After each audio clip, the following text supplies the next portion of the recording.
Bismillahirrahmanirrahim. Assalamualaikum warahmatullahi wabarakatuh. Bismillah, alhamdulillah, wassalatu wassalamu ala rasulillah wa ala alihi wa sahbihi wa mawalah. Asyhadu an la ilaha illallah wahdahu la syarikalah wa asyhadu anna sayyidana Muhammadan abduhu wa rasuluh la nabiyya ba'dah.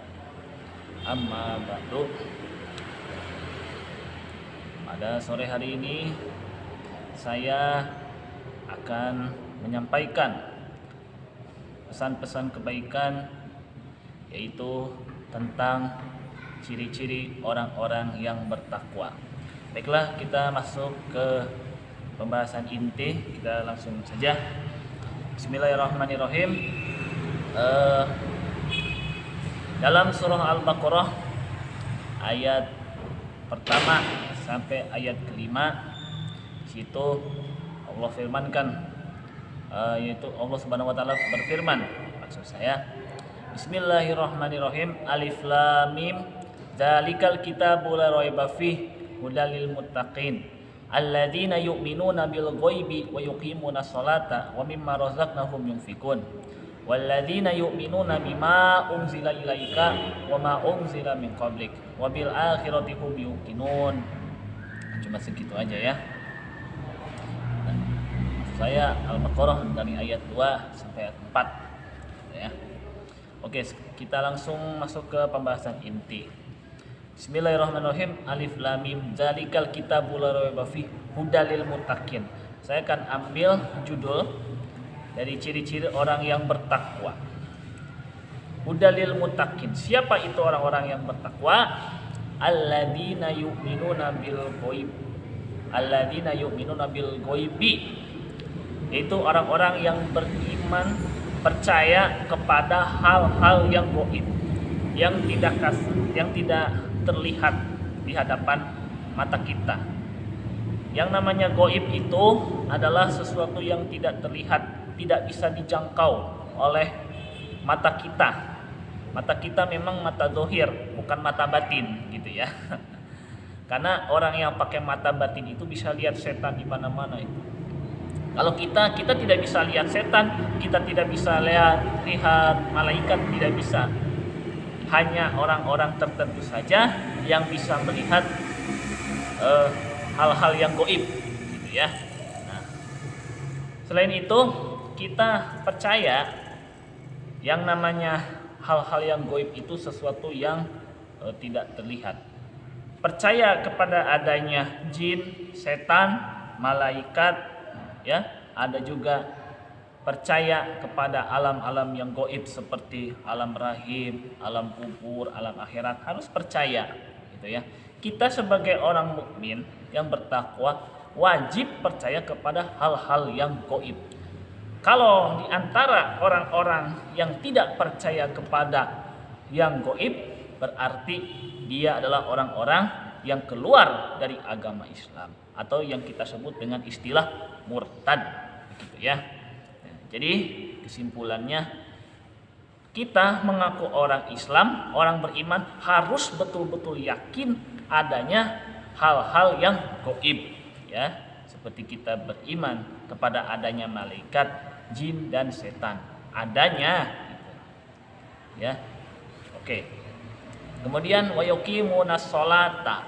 Kemudian orang-orang yang mendirikan sholat.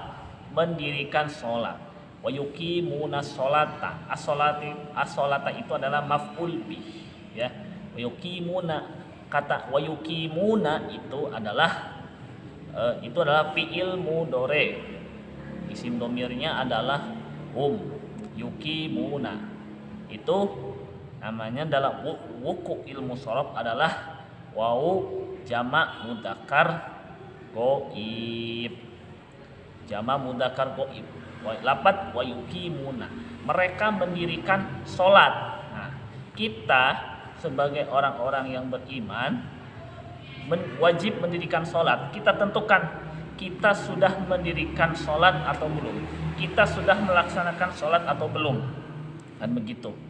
Ya, kalau kita sekarang ini masih banyak sih orang-orang yang sholatnya ya bisa dibilang ya sholatnya khusyuk. Tapi sebagian di antara mereka masih banyak yang belum khusyuk itu dalam sholatnya. Kita harus yakin, kita harus betul-betul konsisten untuk bisa melaksanakan sholat secara khusyuk itu. Kita khusyukkan hati kita, pikiran kita untuk sampai kepada Allah Subhanahu wa Ta'ala. Jadi jangan sampai kita sedang sholat lalu pikirannya cabang-cabang kemana-mana, itu gak bakal khusyuk, itu bakal kacau ibadahnya, kan begitu ya. Oke. Sekali lagi, wa yuqimunas sholata wa mimma razaqnahum yunfikun, wa mimma dari perkara razaqna yang telah kami berikan rizki, wa mimma razaqnahum yunfikun, menginfakkan sebagian rezeki yang telah kami berikan.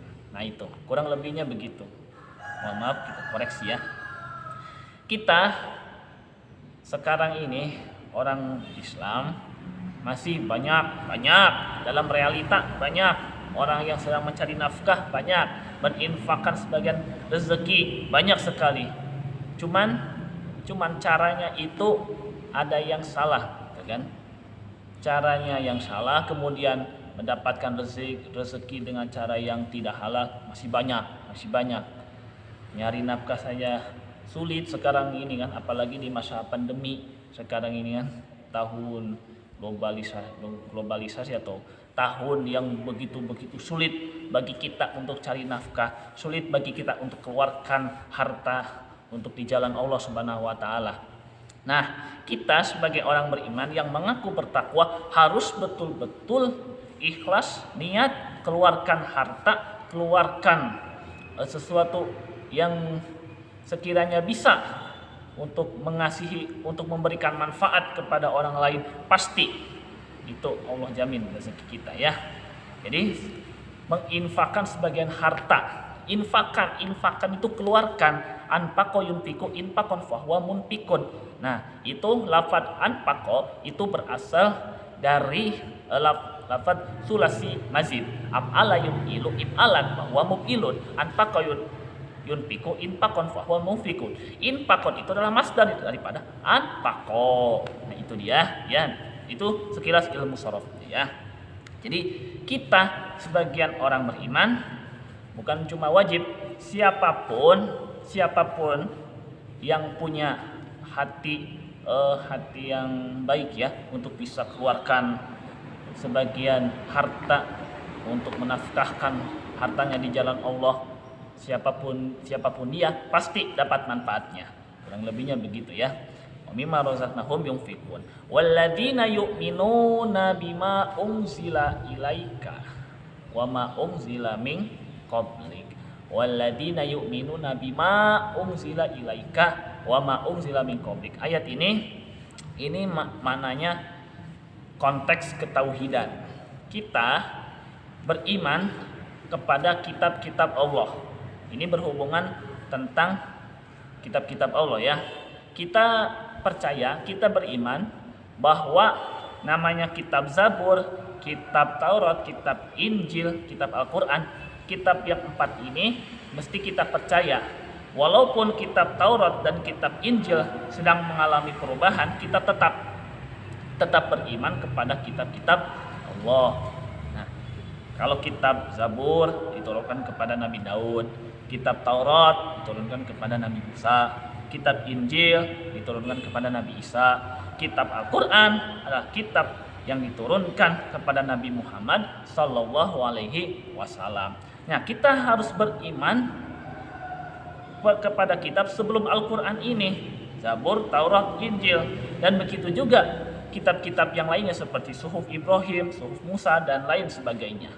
Kita sebagai mengaku sebagai orang yang bertakwa, ada kalanya meyakini, harus yakin bahwa seluruh kitab-kitab Suhuf Ibrahim itu asalnya dari Allah Subhanahu wa Ta'ala. Kira-kira begitu ya, kurang lebihnya. Maaf. Kemudian ayat selanjutnya yaitu adalah setelah walladzina yu'minuna bima unzila ilaika wa ma unzila min qablik wa bil akhirati hum yuqinun dan kepada akan adanya alam akhirat mereka percaya, kita sebagai orang beriman percaya, wajib percaya 100%, wajib percaya 1000% bahkan, bahwa akan adanya alam selanjutnya, itu alam akhirat. Kita sebagai kaum muslimin percaya akan adanya akhirat. Kalau ada orang yang tidak percaya kepada adanya akhirat, berarti dia orang-orang yang mengingkari ketauhidan, berarti otomatis dia murtad. Berarti otomatis dia bukan orang-orang yang beriman, bukan orang-orang yang bertakwa. Nah, itu dia ya. Jadi kita wajib meyakini akan adanya akhirat. Fungsinya untuk apa? Untuk menumbuhkan semangat dalam beramal kebaikan, untuk nanti bekal di akhirat. Kita di dunia ini kadang-kadang berlomba untuk dunia, berlomba-lomba untuk ngumpulin harta, berlomba-lomba untuk mengumpulkan harta yang banyak lah, kedudukan yang tinggi, jabatan yang tinggi. Bahkan kalau kita sebagai orang sederhana wajib cari sesuatu yang sederhana untuk bisa mengumpulkan sebagai bekal kita di akhirat. Itu apa? Adanya keyakinan akan adanya akhirat. Nah, kita wajib niat beribadah dengan adanya dunia ini sebagai wasilah untuk bekal kita di akhirat kelak. Tapi saya tidak tahu kapan akan terjadi kehancuran kiamat.